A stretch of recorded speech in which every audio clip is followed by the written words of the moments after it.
He was just a little guy. His love of pasta never ended. Kathy Moreland lost her son Austin 3 years ago this week. Like many teenagers, he wanted to belong. You lip sync it. Moreland says Austin struggled with anxiety and mental health issues. By his mid-teens, he was experimenting with alcohol, pot, and later meth. He tried to become sober a number of times. But his mother had a tough time getting him into a suitable treatment program. In June 2020, after celebrating his graduation, Austin died of fentanyl poisoning. He was 18 years old. Austin, in spite of his struggles, could have been a very productive worker and member of society. And we've lost that. An average of 20 Canadians are dying each day from opioid poisonings. The latest numbers for 2022 also showed 14 daily hospitalizations. A new report from an Ontario research team suggests teens and young adults are among the hardest hit. Rates of opioid toxicities in younger people have been climbing. Researcher Tara Gomes found rates of opioid-related deaths among Ontario teens and young adults under 25 tripled between 2014 and 2021, while treatment rates for opioid addiction during the same period dropped. Her team also found only about half of those who died had a diagnosis of opioid use disorder, while the other half likely were not regular drug users. For people who are occasionally or irregularly using drugs, if they're accessing a really unpredictable supply, it can be incredibly dangerous. So this here is naloxone. So this is a drug that can reverse an opioid poisoning. This Toronto harm reduction worker says tools like these can keep drug users safer, including test strips sold online that check for fentanyl. But he says the onus is also on governments and healthcare teams to get more young people access to treatment when they need it. It's because the wait lists are so long that if they're not attending, they're likely dying. Like Austin. So, Lauren, that can't possibly be the end of it. Where is the fix here? Well, there's no quick or simple answer to this. And we know our healthcare system is already struggling in so many different ways. But what we kept hearing from the people we spoke to is we need to fix this on multiple fronts. We need to get more access to harm reduction sites. We need to have more treatment centers for young people.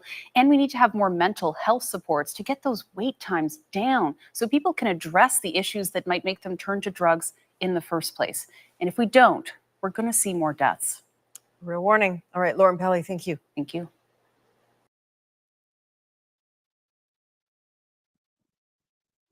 It's important to understand that everyone in the world has addictions, or rather natural addictions, to things that are good, like food, water, and sleep.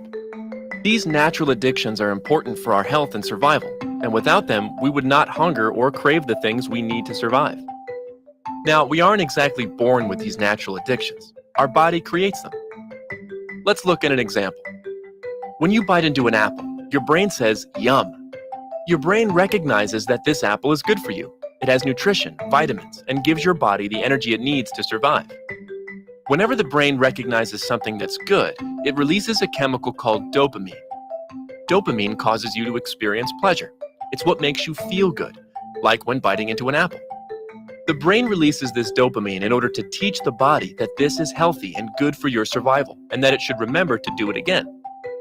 Now, there are other things we do that can release the pleasurable dopamine, like playing video games, exercising, or reading a good book. However, the amount of dopamine released during these activities is less than what's released when we eat food. The brain does this so it can recognize which is more important. So if you go 2 days without reading a book, or 2 days without eating food, your body is going to crave the food over the book. As such, your brain creates what's called a hierarchy of survival, which ranks how important each of these things is to your survival. Now, there are some things that will not cause the release of dopamine, like eating soap or punching yourself in the face. The brain knows that these things are not good and therefore does not release the pleasurable dopamine because your brain does not want you to do it again. Now, let's look at alcohol, marijuana, tobacco, and other drugs. These are all classified carcinogens, proven to cause cancer and other fatal diseases. Now, your brain should recognize that these things are harmful to your body. However, these substances have special chemical characteristics that fool the brain into releasing dopamine, oftentimes in much greater amounts than the body has ever experienced before. Because of this, the body is fooled into thinking that these things are good and important, sometimes even more important than food, water, or sleep, and consequently hijacks the #1 spot in your survival hierarchy. So now, if you go 2 days without eating or 2 days without drinking alcohol, your body will actually crave the alcohol over the food. This is an extreme case of addiction, where the person addicted believes that they will die if they don't get it. The severity of the addiction depends on where the alcohol or drug lies within your hierarchy of survival, and can increase even with casual use. Research shows that people under the age of 21 are at the highest risk of having their survival hierarchy hijacked. Why? Because their brains are still growing and developing and are hypersensitive to false shocks of dopamine caused by these harmful substances. By 21, the brain is more fully developed and mature, and the survival hierarchy becomes more permanent and less susceptible to getting hijacked. The flip side is that once you are 21, it becomes very difficult to remove these harmful substances from your survival hierarchy. Studies show that 9 out of 10 people who currently struggle with addiction started drinking, smoking, or using before the age of 21. Understanding addiction as a preventable disease can help save millions of lives. The decision to wait until 21 could mean the difference between a life enslaved by addiction or a life full of success and accomplishment. Want to learn more? Visit us at wait21.org. Good evening, everybody, and welcome to another edition of Speak Your Mind, where you, the viewer, you who are watching us from the comfort of your house or wherever it is that you find yourself in this world, can comment and speak whatever you have up here in your noggin. And today, our topic is about an issue that we have going on, not only here in Canada, but truly, unfortunately, all around the world, and that is addictions. Now, if you know somebody who is going through an addiction, who is going through a tough time, we urge you to let them know about this program, to let them know about what we have going on. I don't find myself here by myself, no, but I do have Miss Audrey, I do have Miss Lupita. Miss Audrey, I'll start with you. How you doing? Good evening, Pastor. I'm well. Again, like always, I came to announce the Telegram poll that everybody can take part of. As we're just getting to the beginning of our program, please scan the QR code as it appears on your screen and vote on the following. Like we said, our topic of today is addictions. The question that we have for you all is, what impacts a person to have a substance abuse? Do you believe it's due to relationships with family, mental health, financial situation, curiosity, or environment/friends? Let us know what you think, and we'll be announcing the results during our program. Thank you so much, Miss. And Miss Lupita, this person can also send us a message or even call us, correct? Yes, so they could definitely send us their comments that we'll be reading on air right now. They could send us a message through our WhatsApp. That way we are able to read them. 437-233-9815. And if you guys are also interested in giving your opinion on air right now through phone, you could call us at 877-785-8700. Perfect. Thank you so much. And I already think we have our first caller. Let's see if we can connect them now. Martin. Let's see if we can connect them. Hello, Martin. Are you there? I'm here. I can hear you loud and clear. How you doing, Martin? How you doing? I'm doing 100. Okay. I like that energy. Look, our topic tonight is about addiction. Now, do you think, Martin, that there are different factors that affect somebody or bring somebody into addiction. Do you think more or less it has to do with their family? What do you think, Martin, drives somebody to overuse drugs? I have to say it's it's their environment. It could be a bunch of reasons. Family problems.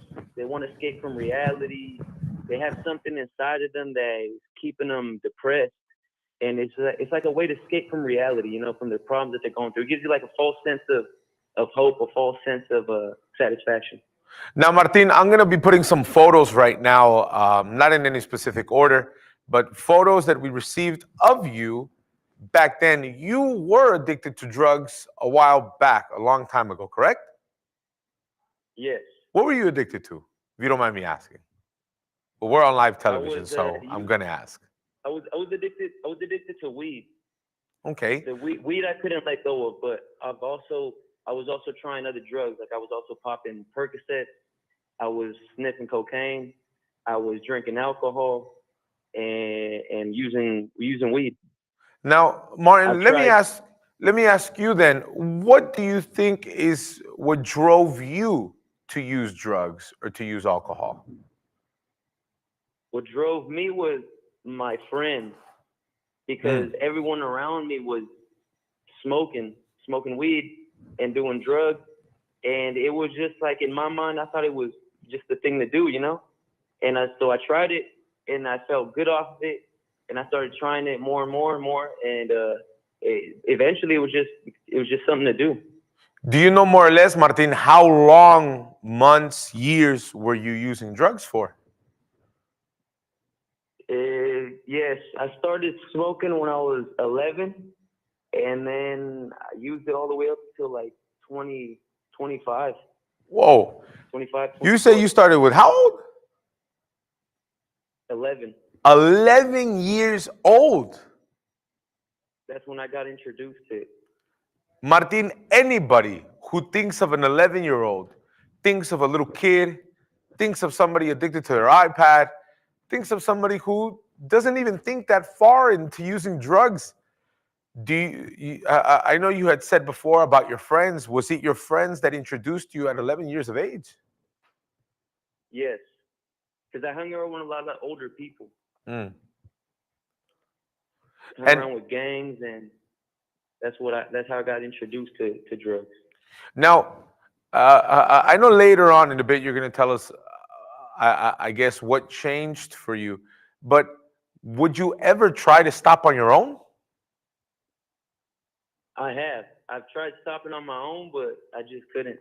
What would you do? I couldn't stop. Like I would stop for maybe a week, couple days, but then I'd get back on it. As much as you tried, you weren't able to. Yeah, I really wanted to. And I tried multiple times. It wasn't just one time thing, it was multiple times. And I tried to really hard. I tried to stay away from it and everything, but everybody just kept blowing up my phone saying they wanted me to go smoke with them and everything, and it was in my face. And I tried so hard to, but I just couldn't resist. So then after, right, I'm guessing you were invited, you started participating in the meetings that we have here in our help center. What did you start doing differently after you started participating in the meetings here?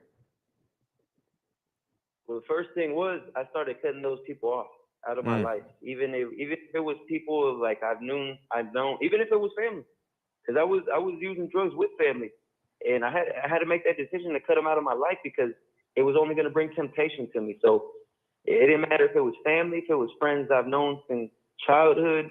I had to cut those people off because I knew I was going to fall if I hung around them because they was always around me doing it. So I cut those people off first, and then I just started believing. I started just using my faith that God was going to set me free. He was going to take away my cravings, and that's what I did. Now, Martin, a couple years have passed. Are you still using drugs? Did you fall back? Did you go back into it after a couple weeks, a couple days? Who are you now? I'm completely free from that drug addiction. When I look at drugs now, it disgusts me, and I do not want to. I have no cravings at all to go back at all. I have no desire. No desire for weed, for Percocets, for alcohol, nothing. So from the age of 11 to 25, that's 14 years. For 14 years, you were addicted to drugs. Do you think somebody with less years or maybe with more years of drug abuse or drug addiction, you think they can be set free also? Definitely, definitely. I encourage anyone that's trying to get off drugs to come and participate in one of these services, these events, because you will truly be set free. Martin, thank you so much for speaking your mind, for letting us know a little bit about your story. Have a good night, okay? God bless you too. Take care. 877-785-8700. Like you heard from the mouth of Martin, as we were showing his images, one of the things that he said, one of the reasons being, was his family. And he even had friends, but also family members who he would do drugs with. But he started cutting them off. We're going to watch another video right now. In a little bit, we're going to answer some more phone calls. We're going to read comments with Ms. Audrey, Ms. Lupita. But I want you to pay attention to this following video, and we'll be right back.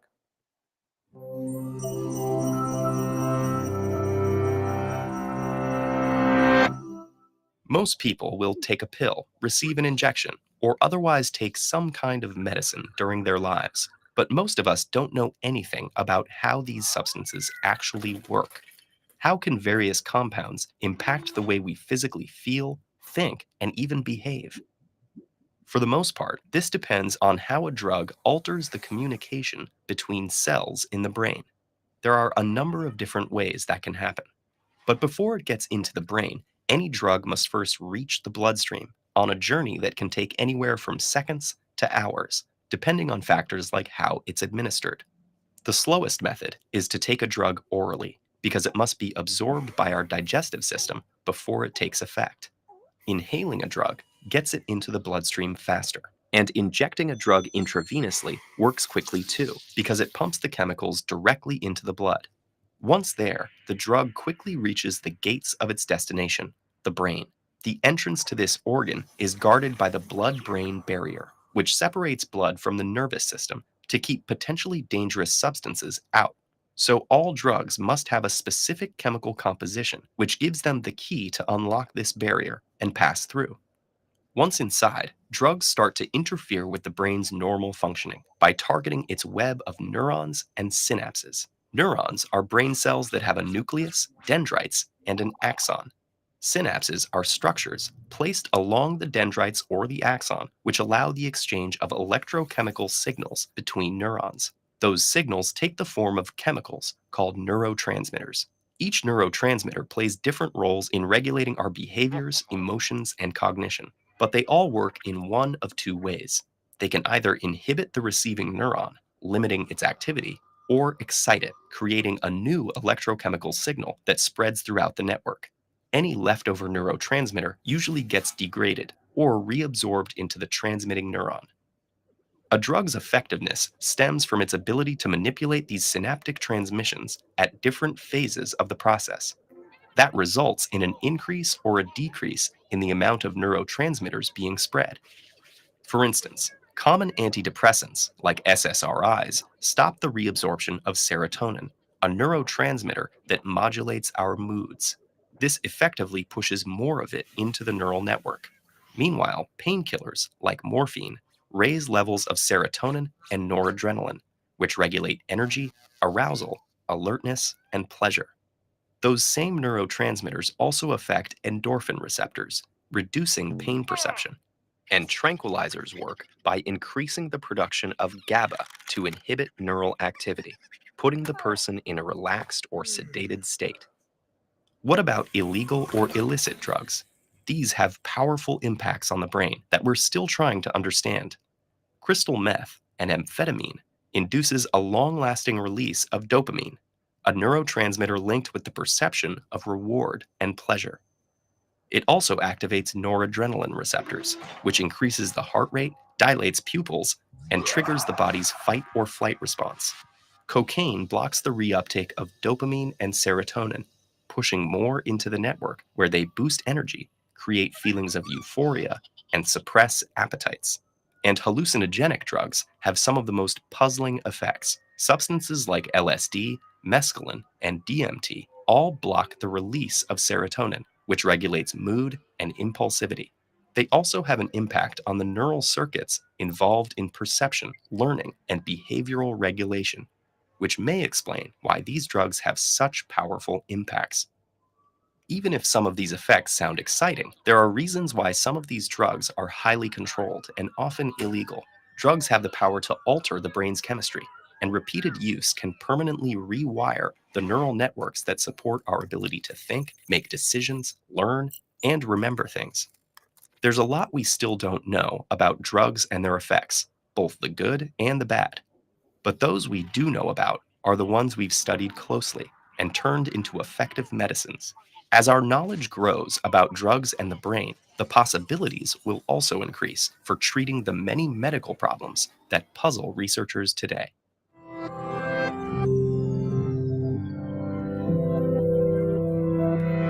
This is the new young face of fentanyl addiction, before and after. 22-year-old Katie Mather, forehead and chin clawed open by her own fingernails because the use of fentanyl makes her skin crawl. I spot her on the Strip, Surrey's infamous drug hangout, and ask if she'll talk to me. She puts cover-up on her raw skin. So I'm literally just did my mascara and I'm good to go. Katie settles in to tell her story. There you go. Perfect. How she ended up living on the street 3 months ago, addicted to fentanyl. Well, I've been using, it's actually funny. Well, not funny, it's terrible. I have a really addictive personality. I've always been like addicted to something, whether it was shopping or Facebook or whatever. And I did an Oxy. I got addicted right away. And then I found a regular dealer and I started picking up all the time. I remember the day the fentanyl came out and my dealer said, you know, I've got these new pills. They're fake oxys. He didn't tell me they were fentanyl because nobody knew what fentanyl was yet. He just said they're 100 times stronger and they're only $5 more. And I was just like, okay, because I was getting a pretty high tolerance at this point. Oxys, OxyContin, led to fake 80s, fentanyl posing as OxyContin. Immediately, Katie wanted nothing else. I could buy one of these fake 80s, put them into 4 lines, and 2 lines would last me a full day. That's how strong it was. And if I did a full pill, I would OD.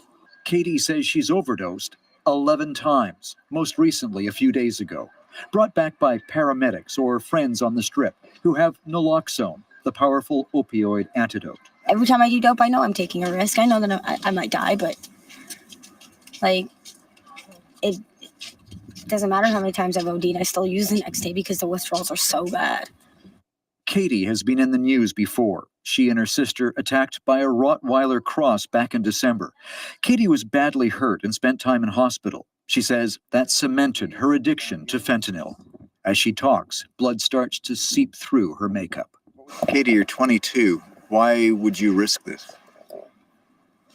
Well, at first it was just fun, right? It was just for fun. It was just a party drug that, and there's been some things that I've gone through and it helped with a lot of pain. And especially after, that dog attack, I just couldn't stop, I ask Katie if she worries about herself and her future. Sometimes. I don't know. I just like to take things one day at a time, right? I'll kind of just go with it and hopefully, hope for the best. For now, the best Katie can hope for is to wake up from her next fix of fentanyl. Eric Rankin, CBC News, Surrey. Katie's story is an unfortunate reality of what we see in any part of the world that we live in. But if you are someone who is going through addiction right now, you probably lost everything. You lost your home, you lost your family, you lost your job. You're losing yourself. There's a way out. Ms. Audrey, I think we have a little bit more comments regarding our topic, correct? Yes, Pastor. We have here Nelly that says like this. I cried when I saw a couple who were on the streets living a decent, that weren't living a decent life. Addiction is a very debilitating illness. Nobody wants to live on the streets and sell their body, but this addiction has made them lose their sense of mind. Every addict is a human being that deserves to live a normal life as possible. We should create centers to help them as much as we can.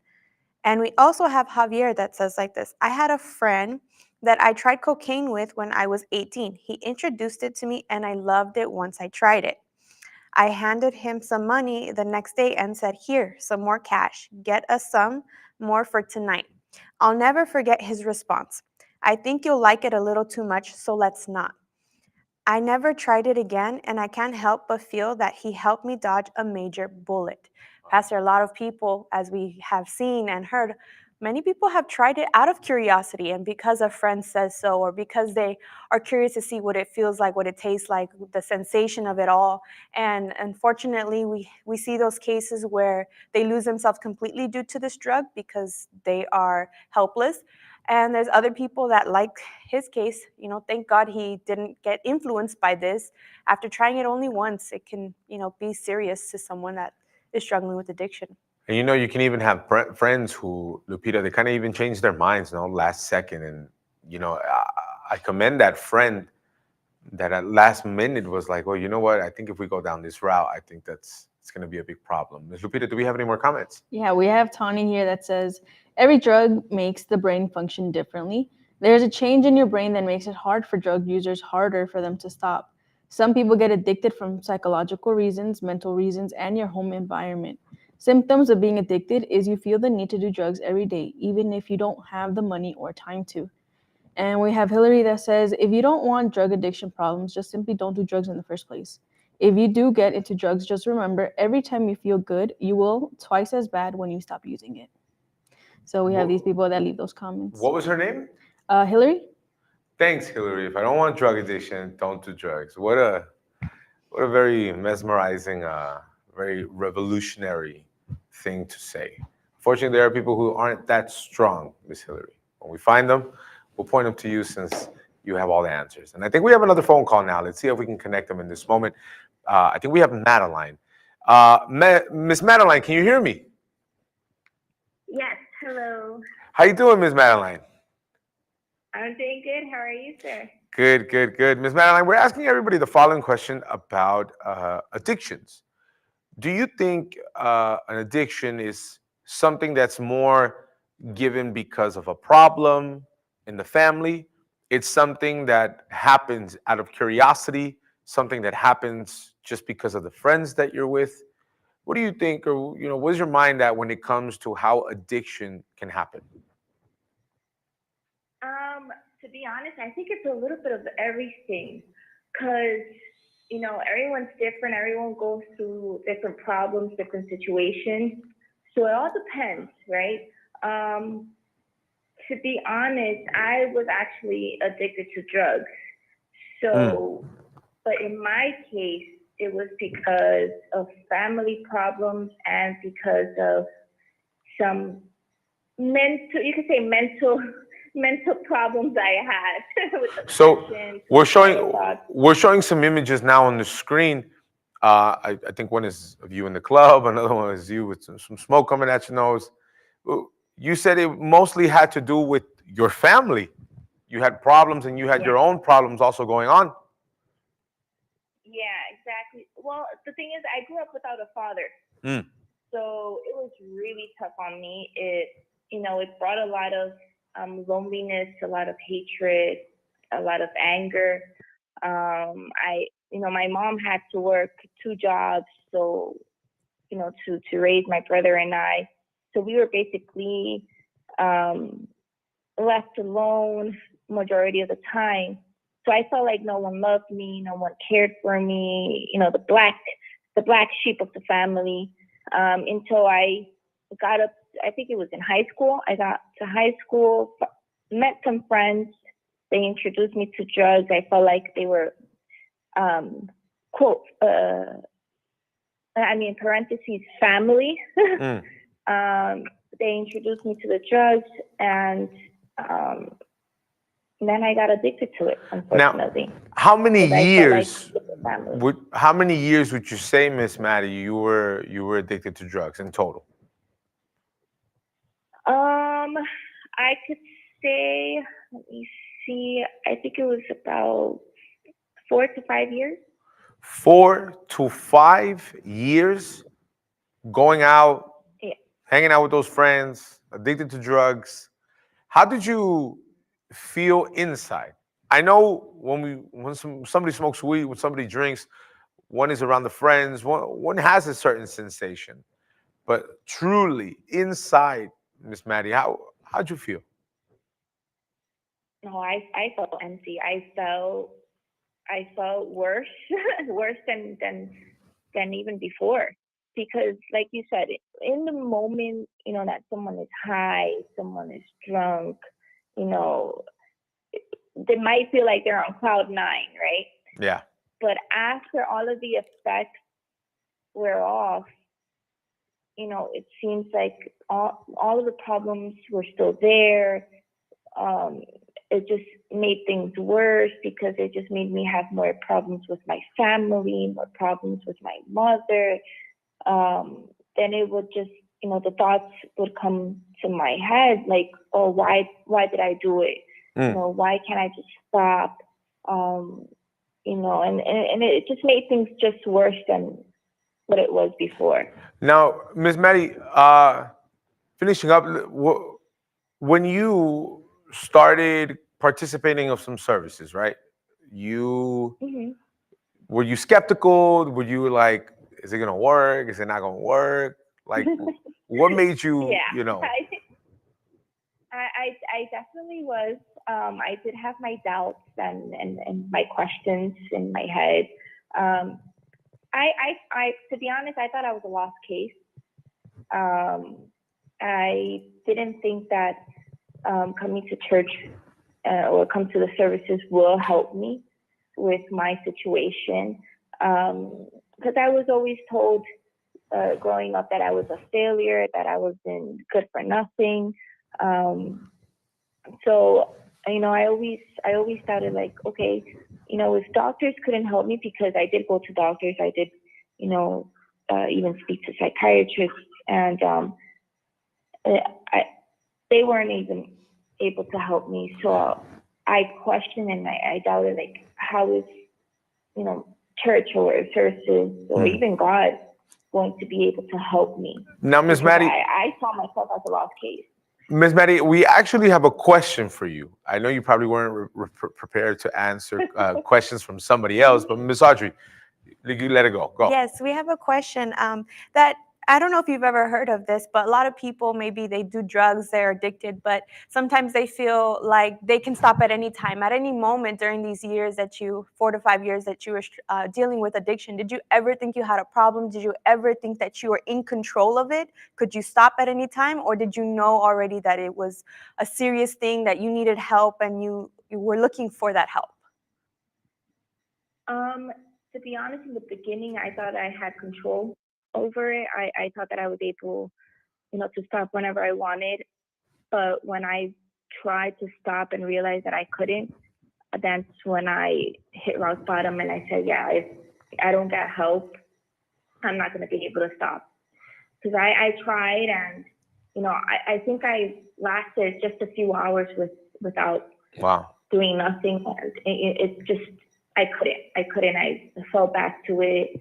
It was really tough on me. And now, Ms. Maddie, one of the things that you were saying, from the beginning you were a little skeptical, but you start participating, you start learning, about God, using your faith. Who are you now? Who is Madeline today? A new person. The old Madeline died. Oh, good, because I'm not going to front. It sounded like you said, uh-oh. I'm like, oh, man, this is not the way it's supposed to go. No, I'm definitely a new person. I don't depend on any drugs. I don't depend on alcohol to be happy. I don't depend on the drugs to fill the void that I had. I'm happy. I love to live. I'm happily married. Shout out to my husband. Yeah, I have his photo here up on the screen. Tell him we said what's up. I'm definitely happy, and that's all thanks, to God and to especially the youth group.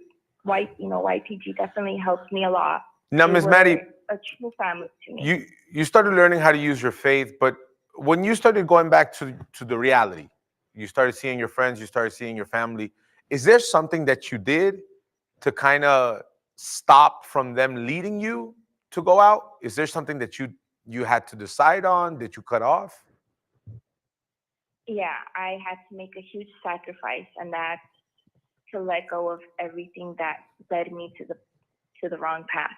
Mm. You know, when I started coming, and it was so crazy because I remember the first month, it was every single weekend they will, hit me up saying, "Oh, let's go. I got tickets to this concert. I got tickets to this club. Let's go. I'll pay for everything." And at that, when I was doing the drugs and everything, I would be the one paying for everyone. But when I started giving myself to God, they would hit me up, be like, "Oh no, I'll pay for you, or you don't have to pay anything. I got you." All the cheap people out of nowhere started having money, huh? Yeah, out of nowhere.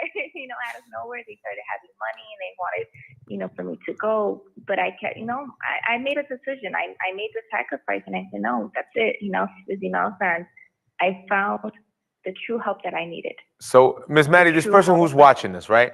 Maybe they got 2 years, 3 years, 4 years on an addiction. Maybe they even have more. If you were set free, you think they can be free from addiction also? Definitely. I'm a living testimony for those people that think that they can't, get out of the addiction, and they think that, there's no way out. There is. They're listening to one. Ms. Maddie, thank you so much for speaking your mind, for sharing your story. Have a good night, okay? Thank you for having me. Thank you. Good Thank night, you. Tell your everyone. husband we said what's up. 877-785-8700. I think we have Miss Lupita. Miss Lupita, do we have any more comments regarding our topic? Yes, we do. We have Mara here that sent her testimony also. She said, "When I used drugs, I wanted to feel included with my friends. In the beginning, I was the one who wouldn't drink, wouldn't smoke. I had never experimented with drugs, so they would exclude me. Today, I understand the real friends keep us away from that lifestyle and not close to it." And we have Nina from Scarborough also. It says, "It's been 2 months since I stopped using the drug.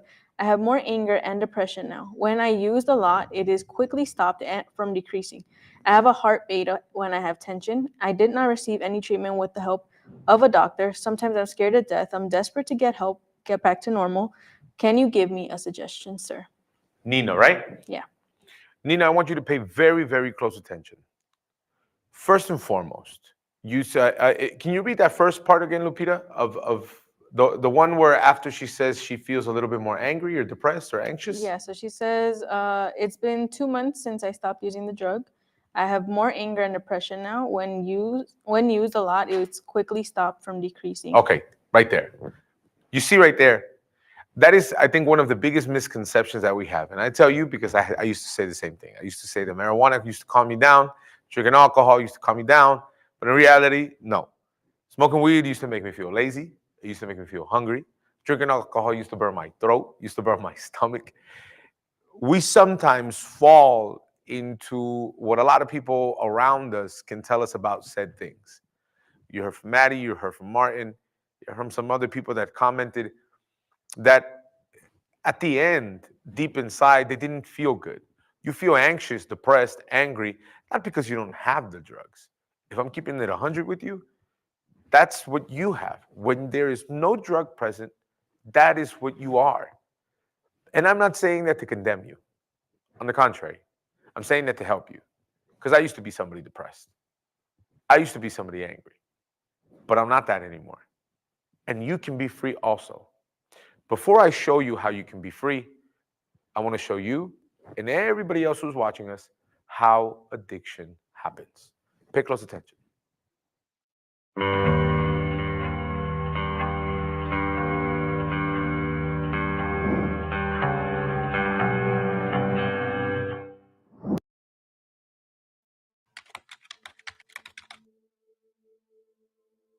Young people are dying. They're overdosing on heroin and fentanyl. You wonder, how did this young person get to this horrible spot in life? Let's turn back the clock. Go back in time. to younger days to prevent it from happening. While each addiction situation is different, there are generally 3 ingredients. First, teens have a lot to cope with. Many teenagers are trying to figure out, who am I? What is my identity? And there is stress. When teens were asked, they said the number one reason they used drugs was to deal with the pressures and stress of school. And some teens have to cope with stress at home. There could be emotional neglect, abuse, divorce, a family member with an illness, a family member who is addicted, the death of a loved one, money troubles, or other challenges. Many teens also need to cope with depression or social anxiety. In addition to a lot to cope with, some teenagers, through no fault of their own, have poor coping skills. Maybe their parent or parents have been caught up in their work or other family crises and do not even realize that their teenage child needs help. Maybe their parent or parents are struggling themselves and are simply not able to teach their kids how to constructively cope with life. And teens who experience day-to-day depression or social anxiety may develop an unwarranted negative self-image. This can make it tougher to cope. The third ingredient to addiction that may be present is certain brain chemistry. Some people, by virtue of how their brain processes chemicals, get hooked easier. You can attribute this to your family tree, otherwise known as genetics. Genetic susceptibility doesn't have to be present for a teen to develop addiction, but it can increase their chances. All 3 of these pieces do not have to be present for addiction to happen. Any one piece, if strong enough, can lead a teen down the addiction path. So how does addiction start? Here's what happens. A teen has a lot to cope with and poor coping skills. They try alcohol and drugs. Maybe their brain chemistry causes them to be more susceptible.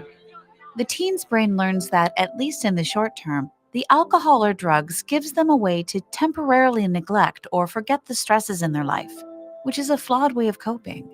That can become their identity, the party friend who is willing to try anything, or the friend who can get you drugs. It might give them a way to fit in socially and have fun. It might help them for a moment forget about their stress. The teen starts using alcohol or drugs more frequently. This is where things come apart. Repeated use does 3 things. The teen's brain has learned that, in the short term, alcohol and drugs can help them cope. With repeated use, this bad learning loop becomes ingrained and deeper. The teenager gets to the point of automatically reaching for alcohol or drugs when they're stressed, without even thinking about it. With repeated use, the chemicals in alcohol and drugs also change the brain, making the teenager even less self-aware of how they're going off the rails. And repeated use makes life situations worse, which just increases stress and feeds into the negative loop. Without a change, this path ends in addiction, jail, or death. 1 out of 10 adults struggle with addiction. Addiction leads to broken families, broken promises, and broken hearts, and currently an increasing number of deaths. So how do we prevent this from happening? How do we prevent addiction? Here's how. First, a message for parents. Spend concentrated one-on-one time with your kids, particularly when they get into middle school and all through high school and college. Truly listen to them with love and without judgment. Understand what they are coping with. Help them get through. If you need help, talk to an experienced professional. Do not wait. Act now. And remember, your child could simply be experimenting and have a brain more susceptible to alcohol and drugs. It could be that simple and scary. Or your child could be going through something that you're not fully aware of. There is inevitably a lot going through their head. When you get in a car accident in the wintertime, the accident doesn't happen when you hit the telephone pole. It happens 200 feet before that when you start skidding on the ice. Your child may be skidding right now, and neither they nor you even recognize it. Act now. Do not assume they can self-correct. They need an established support system. Listen to them and help them immediately. Now, a message for teenagers. You are not alone. It may feel that way. Who else could be going through this or having these thoughts? But whatever you're experiencing, many others have experienced this too, and they've come out happy on the other end. Do not take on the identity of the party friend. It will kill you. You can find an identity without drug and alcohol dependency. Your true identity, a better identity. Finally, be open to receiving help from your family, a friend, or from a professional, wherever it comes from. When your body has an illness, you see a doctor. When your body has an injury, you see a physical therapist. But what about your brain? When you're on a bad path, a therapist can help you get on the positive one. The therapist can help you step back, gain perspective, and develop strong coping skills no matter what life throws your way, like a personal trainer for the brain. Getting help is a strength, not a weakness. You deserve to be truly happy. You deserve to be comfortable with your own thoughts. You can be. Peace and love in memory of our oldest son, Alex. And we're back with all of you guys. Just reminding everybody that we have a second part tomorrow at 10 o'clock where we are going to be finalizing our topic about addictions. But before, I think I have Stephanie on the line. Let's see if we can connect her right now. Steph, can you hear me? Yes, I can hear you. How you doing, Miss Steph? I'm doing well. Good, good, good. I'm How glad. are you? Now you're doing well, correct? Very cool. Yes, now I'm doing well. Per- Doing good. Perfect, perfect. One of the questions that we're asking everybody about addictions is what you think causes somebody to go to drug use. Do you think it has to do more with the family? Do you think it's a personal problem? Do you think it's the friends? What do you think? Where's your mind at when it comes to somebody getting invested fully into addictions? I think it's more of a family, but at the same time, it's like mentally, no? Because Okay. sometimes they receive negative feedback, and that gives them like self-doubt that they can't do it, that they won't be able to do it, and and then, or they don't even have confidence, and then having that addiction allows them to have the confidence, supposedly, that it gives it to them. So you think, Steph, that majority of the times it's something that it's mental, where the person kind of beats themselves up a bit, and it takes a toll on them to lead them to go do drugs? Yeah. Were you ever, Miss Steph, addicted to drugs? I was. What were you addicted to? I was addicted to weed, marijuana, for a certain amount of time. And when that didn't suffice my body, when that didn't, give me the pleasure, if one did, at the very first day, it led to alcohol. So then it was like a whole mix of different, I guess,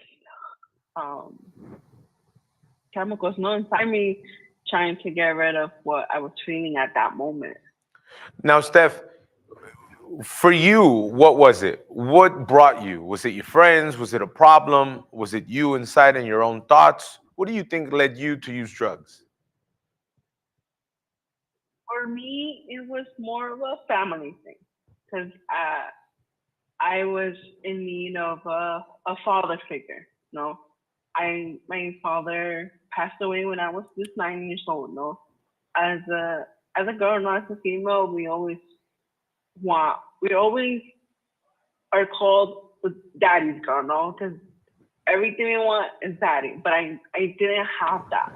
I had it at a certain age, but like at my teenage, when I needed it most at that moment, it was like, oh my God, it was like that emptiness of a father figure, that emptiness that I needed my dad, and seeing everyone around me with their dads having that, special moments with their dads. Yeah. Well, like, oh, it hurt more than to actually be like, oh, I don't you know, I could do it. Sometimes I would seem the strong one, but coming back home, I was like, oh, that hurt, you know? Because Yeah. it's like, I wish that was me. Now, Steph, usually when somebody drinks, when somebody smokes, they kind of do it to take their mind off things, trying to numb the pain, if you will. What would you feel, even if you were feeling good at a club, at a party, even if you were feeling good, drinking, smoking, inside of you, how would you feel? Inside of me, honestly, it was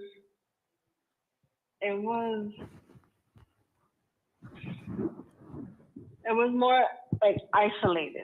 It didn't. I still, on the outside, it looked like I was happy. No, I was having fun. I was with my friends. I was with people. But inside of me, I was still sad. I was still lonely. I was still like I just wanted to be isolated. But still, I was, you know, I guess fronting that I was happy. Yeah. Just because my face, like I was smiling and I was laughing, but then deep inside of me, I just wanted to cry. But So- you know, you were friends, you were family. Why are you crying if you're having a good time? But Now, when I Steph, will come home after all of that, yeah. you start, right, participating in the service. You start being a bit, you know, sincere. You start putting of your part. You start learning about the faith, so on and so forth. How did you start noticing that change inside of you? I started noticing that change when I didn't really, my body didn't need it no more. Like my body would reject it. I would like have friends and be like, Yeah. hey Steph, let's go out, like pull up here, let's come here, come through. And inside of me, I was like, oh, like I didn't have that desire no more. Like little by little, I was like, that's not fun no more. Like that's not. You were like, that's not gonna corny. bring me- Yeah, that's not me no more. And So weird. no, yeah, I get you. And so, Steph, who are you now? Who's the Stephanie of today? The Stephanie of today is compassionate. It's happy, you know. You know, physically, you know, as humans we get tired. Yeah. But Stephanie now is very happy, has peace. She doesn't argue like the aggressiveness that Yeah. she would have, like the extreme. It's not out no more. Like it doesn't come out. Like she's very calm. She like pushes, okay, you know, make it have peace between whatever situation she confronts. So she doesn't have this mad phase like 24/7. Like Now, yeah. Steph, after a couple of years, you're set free. Let's say somebody's watching us right now and they're addicted. Do you think that they can be set free from addictions also? Yeah, I do agree. I agree that they can be set free from everything they're going through. Because one day I was in their position. I didn't think I was. I was going to be where I'm at today. Yeah. But if you're sincere and you really say, "Hey, I'm tired of all of this, and I want a new change. I want peace," and you're for real about it, go. Like how you say, go all out. No, go with all your sincerity and be like, I really want this change. Like you know, and the I get you. more stress you put into it, the more how you say it, the more I can't think of the word, but you go full effect and you be like, I'm in it, like 100%. Then so you go more forward than what you think you would have gone forward. Steph, spoken like a true warrior. Definitely. I'm so happy to hear your story. You almost talking made me shed a tear real quick, but I'm gonna let that tear come back up. Steph, have a good night. God bless you, okay? God bless you and all of your family, okay? God bless. Okay, thank you. God bless. Take care. Mrs. Audrey, stories left and right, people changing, people who once were addicted, now not addicted. What can we tell this person so that they can join us on another episode, and also what we have going on Telegram? Yes, Pastor. So like we've said that tomorrow it's going to continue. We're still going to be talking about this topic, addictions, because we have so many people that want to share their stories and want to be able to be that voice, that testimonial for someone else that is going through this problem. Maybe you have a relative that is going through a situation with drugs, addiction, and you want to help them and you are looking for some help. This is where you're going to find it. This is where you're going to find more information and find the solution to your problem. So I do want to announce the Telegram poll so far, as we have the question, what impacts a person to have a substance abuse? We have 16% of people that say relationship with family, 28% of people that say mental health, 7% of people financial situation, 14% say curiosity, and the majority for now, 35%, environmental and friends. So stay tuned because we'll be concluding the poll tomorrow during our program. And Lupita, this person can send us a message. They can call us. They can even leave us a voice message to our WhatsApp, correct? Yes, they can definitely leave us a voice message to our WhatsApp, which appears right there, 437-233-9815. And tomorrow in the next program, part 2 of our program, we'll be reading them out loud. How long do you think, Lupita, till you memorize the phone number? Ballpark. Give me a guesstimate. Hopefully by Monday. Hopefully by Monday, because I see your eyes go up and down, up and down. I got the other one done. Thank you, girls. And if you're watching this right now, one of the things that I can say when it comes to a topic like this, I can't speak for everybody. One of the things I can speak about is me. I started smoking weed. I started drinking because of the people I hung out with. Not proud to say, I'm not saying they were bad people either. I just think we were in a bad place at a bad time. I just think we were doing and taking bad decisions. Decisions that we didn't know had so much repercussions. And maybe you feel like you've fallen so far down the rabbit hole that there's no way out for you, but there is, I promise. You can be free. And that's why I invite you to be with us in our gathering of faith and miracles here in Toronto. Before I show you the address, I want to pray for you. I want to pray for you who are watching us right now. So let's do this. Only thing you're going to do is extend your hand to the screen and you're going to close your eyes. Okay? My God, in the name of the Lord Jesus Christ, I don't have gold, I don't have silver, but what I have inside of me, I give to them.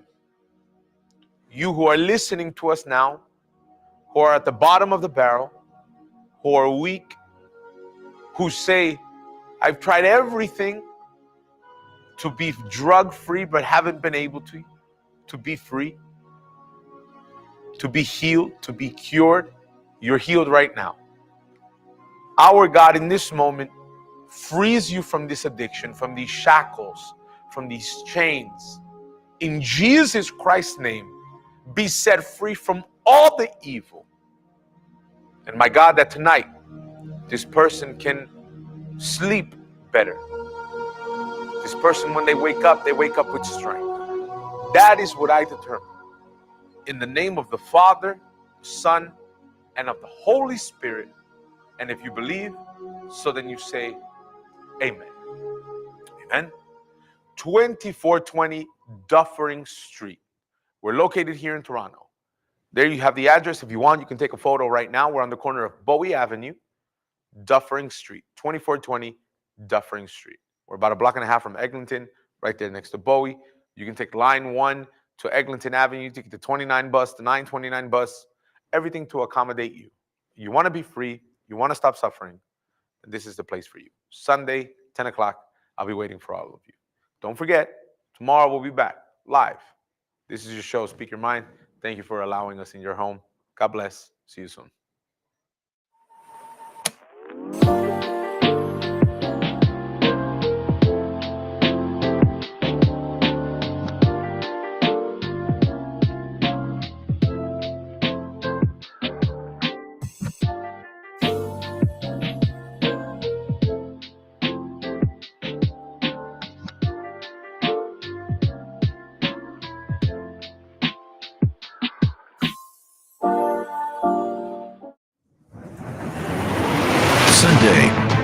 7 prayers.